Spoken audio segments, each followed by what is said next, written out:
बंजारा और जादुई पत्थर। बहुत समय पहले की बात है। एक गांव के पास एक बंजारा रहता था जिसका नाम राजू था। राजू बहुत मेहनती और ईमानदार आदमी था, लेकिन उसकी किस्मत ने उसे हमेशा धोखा दिया। उसके पास धन तो आया, लेकिन रुका नहीं। वो हमेशा जंगलों और पहाड़ों में जाता और लकड़ी इकट्ठी करता और उन्हें बेचकर अपना घर चलाता था। और मन ही मन सोचता था कि एक दिन उसकी किस्मत चमकेगी। एक दिन राजू ने एक गहरे और घने जंगल में जब वो लकड़ी चुग रहा था तो उसने एक अजीब चमकदार पत्थर देखा। पत्थर बहुत ही खूबसूरत और चमकदार था। राजू ने उसे उठाया और देखा कि उसमें से एक अजीब रोशनी निकल रही थी।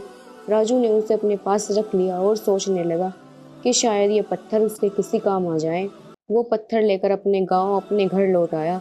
राजू सोने ही वाला था, अचानक पत्थर से तेज रोशनी चमकी और पत्थर बोला, मैं एक जादुई पत्थर हूँ। राजू को यकीन नहीं हुआ। जब वो सुबह उठा तो गांव में उसने देखा कि हर कोई अपनी समस्याओं में उलझा हुआ है। राजू ने सोचा कि अगर ये पत्थर जादुई है तो क्यों ना इसे लोगों की मदद के लिए इस्तेमाल किया जाए। राजू ने सबसे पहले गांव के एक बूढ़े आदमी की समस्या सुनी जो बहुत बीमार था। उसने पत्थर को उस आदमी के पास ले जाकर दुआ की और अचानक वो आदमी ठीक हो गया। ये देखकर राजू को यकीन हो गया कि पत्थर में जादुई शक्तियां हैं। धीरे धीरे पूरे गांव में यह खबर फैल गई कि राजू के पास एक जादुई पत्थर है। लोग अपनी अपनी समस्या लेकर राजू के पास आने लगे और राजू ने सभी की मदद की। एक दिन धनी व्यापारी गांव में आया और उसने राजू से वो पत्थर खरीदने की कोशिश की, लेकिन राजू ने कहा, यह पत्थर मेरी संपत्ति नहीं है, ये तो गांव की भलाई के लिए है, मैं इसे नहीं बेच सकता। व्यापारी ने बहुत सारा धन और संपत्ति देने का प्रस्ताव रखा, लेकिन राजू अपने निर्णय नहीं बदला। व्यापारी ने हार मानकर